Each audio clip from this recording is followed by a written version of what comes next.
Mga friendship, natupad yung isang dream come true collaboration ko. Oy, oy, oy. So, ikikwento ko nga yan sa inyo. Ay mga friendship, another day, another vlog. So ngayong araw nga mga friendship, ichichika ko sa inyo yung ikunikwento ko nung nakaraan baga sa previous vlog ko na isa nga sa mga dream come true collaboration ko as content creator / hustle queen. Pero bago nga yan mga friendship, maaga muna ako nagtinda ngayon at mamayang hapon nga ipupunta na tayo sa SM para mag-shoot doon. Wala, na-share ko lang. Charot. So gandang-ganda nga ako din sa sombrero ko mga friendship. So naghahanap nga ako ng ganyan sa online. Pero wala pa talaga akong makita. Parang maninipis kasi sila pero itong gamit ko kasi makapal, like parang protektado hanggang anit. Sana lahat protektado. Ay, salamat. Ang init nga ng araw ngayon mga friendship, kaya hindi ko talaga nakakalimutang mag-sunscreen. Gamit ko nga itong sunscreen ng Lux Skin mga friendship kasi tinted na siya at kahit nagmamadali na ako, hassle-free blend kaya friendly user talaga siya para sa akin mga friend. Alam nyo ba mga friendship na meron din tong tone up effect? 5-in-1 na din siya mga friendship. So meron tong moisturizer, may serum na din, primer, foundation, and sunscreen in one. O diba napakabongga Miss A.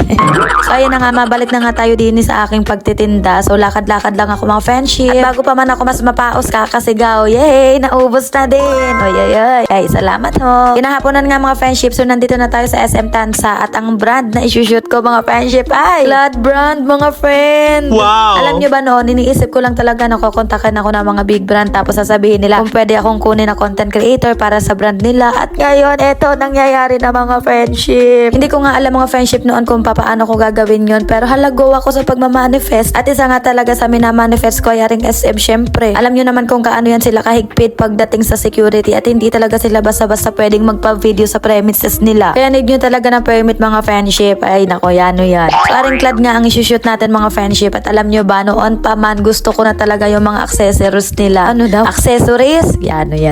Kahit nung nagtatrabaho pa nga ako sa SM mga friendship, minsan dumadaan ho talaga ako sa jewelry section para magtingin-tingin baga. Uy, ayan, nagkakaalaman na. Oo, lagi ho talaga ako naglo-loitering o pumupunta sa mga hindi ko area. Charot! Wala, na-share ko lang. So, briefing ko nga muna kasi na ating mga friendship kung paano yung magiging flow ng video. At okay naman. Ay, salamat. Madali tayo matatapos nito.